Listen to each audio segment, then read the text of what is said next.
सरकार भी लगातार ये प्रयास कर रही है कि देश के लोगों, देश के सामान्य नागरिक पर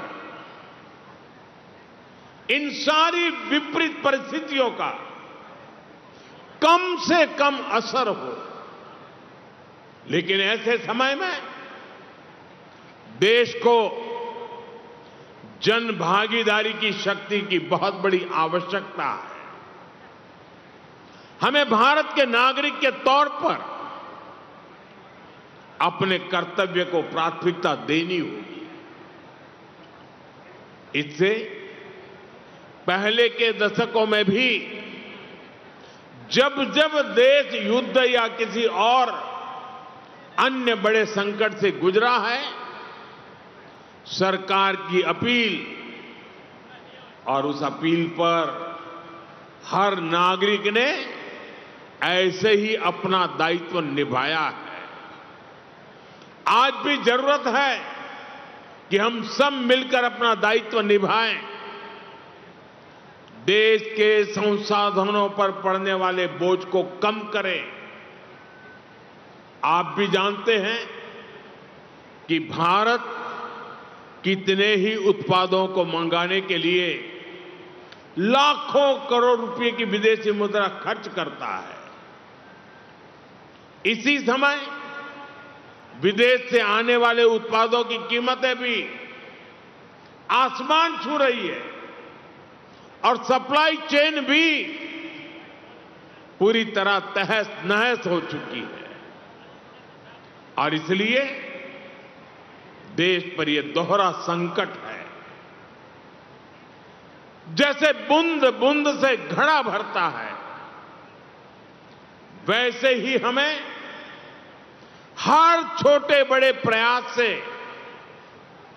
ऐसे उत्पादों का उपयोग कम करना है जो विदेश से आते हैं, और ऐसे व्यक्तिगत कामों से भी बचना है जिसमें विदेशी मुद्रा खर्च होती हो।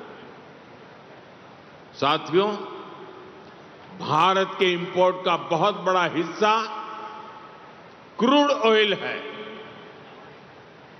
और दुर्भाग्य से जिस क्षेत्र से दुनिया के बड़े हिस्से को तेल मिलता है, आज वही क्षेत्र संघर्ष और युद्ध की स्थिति में उलझा हुआ है। और इसलिए जब तक हालात सामान्य नहीं होते, हम सबको मिलकर छोटे छोटे संकल्प लेने होंगे। मैंने कल कर्नाटका और तेलंगाना में भी इस बारे में चर्चा की है। मैं आज गुजरात में भी अपने आग्रहों पर फिर से जोर दे रहा हूं, और आप पर तो मेरा ज्यादा हक है, इसलिए जरा हक से कहने वाला है।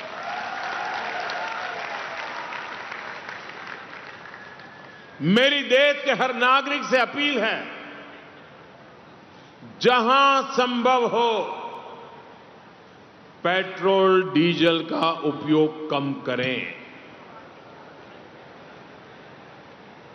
मेट्रो का उपयोग करें, इलेक्ट्रिक बस और पब्लिक ट्रांसपोर्ट का अधिक इस्तेमाल करें,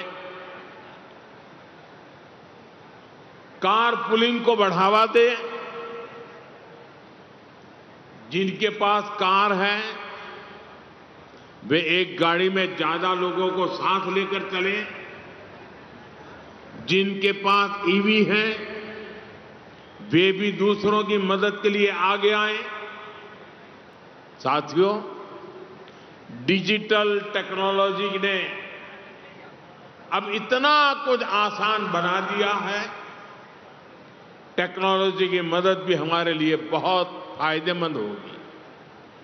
ये जरूरी है कि सरकारी और प्राइवेट दोनों ही दफ्तरों में वर्चुअल मीटिंग्स और वर्क फ्रॉम होम को प्राथमिकता दी जाए। मैं कुछ स्कूलों से भी आग्रह करूंगा कि कुछ समय के लिए ऑनलाइन क्लासेज की व्यवस्था पर काम करें।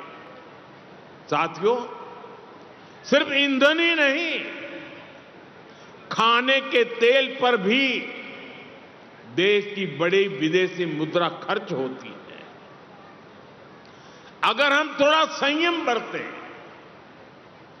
तेल की खपत कम करें, खाने के तेल की, तो इससे देश और हमारी सेहत दोनों को लाभ होगा। और सूरत वालों को मैं खास कहता हूं,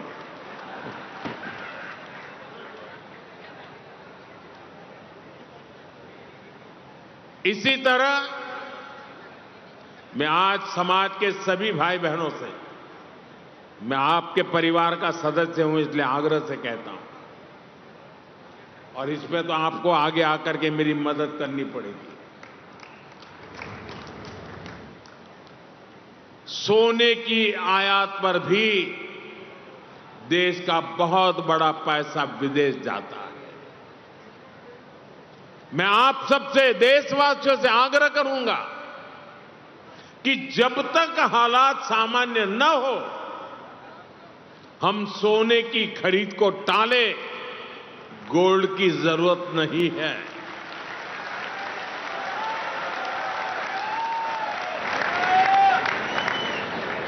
साथियों, आज समय की मांग है कि हम वोकल फॉर लोकल को एक जन आंदोलन बनाएं।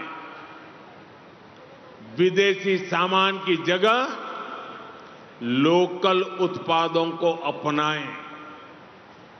अपने गांव, अपने शहर, अपने देश के उद्यमियों को हम ताकत दें। यहां लोग बैठे हैं, बहुत अच्छी चीजें बनाते हैं, श्रेष्ठ चीजों का उत्पादन करते हैं।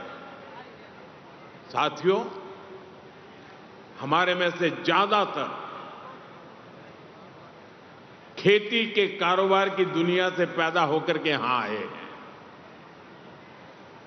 खेती में स्वदेशी खाद को बढ़ावा मिले, नेचुरल फार्मिंग को बढ़ावा मिले, डीजल पंप की जगह सोलर पंप्स का उपयोग बढ़े। और हम तो किसान के बेटे हैं, किसान की बेटियां हैं। हमें अपना खेत सबसे पहले बचाना है, हमें अपनी धरती मां को बचाना है, हमें केमिकल फर्टिलाइजरों से अपनी धरती मां को मारना नहीं चाहिए। हमारे खेत को बचाना है, हमारी धरती मां को बचाना है। और इसलिए मैं आप सबसे आग्रह करूंगा कि आप अपने गांव में हर किसान भाई बहन को केमिकल फर्टिलाइजर से मुक्ति का रास्ता बताइए, नेचुरल फार्मिंग की तरफ ले जाइए। साथियों, एक और भी अहम विषय, और वो भी आप में से बहुतों को लागू होता है, बुरा मत मानना, फैशन हो गई है। जैसे ही वैकेशन हुआ, बच्चों के हाथ में विदेश की टिकट पकड़ा देते हैं। विदेश में जाके वैकेशन कर रहे हैं। गर्मी की छुट्टियां आ रही हैं, आजकल विदेश घूमने, वहां पर डेस्टिनेशन वेडिंग, ये मैं यहां से बहुत से लोग हैं, अब मुझे निमंत्रण नहीं भेजते, पहले भेजते थे क्योंकि विदेश में ही शादी करते थे, अब बंद कर रहे हैं। ये विदेश में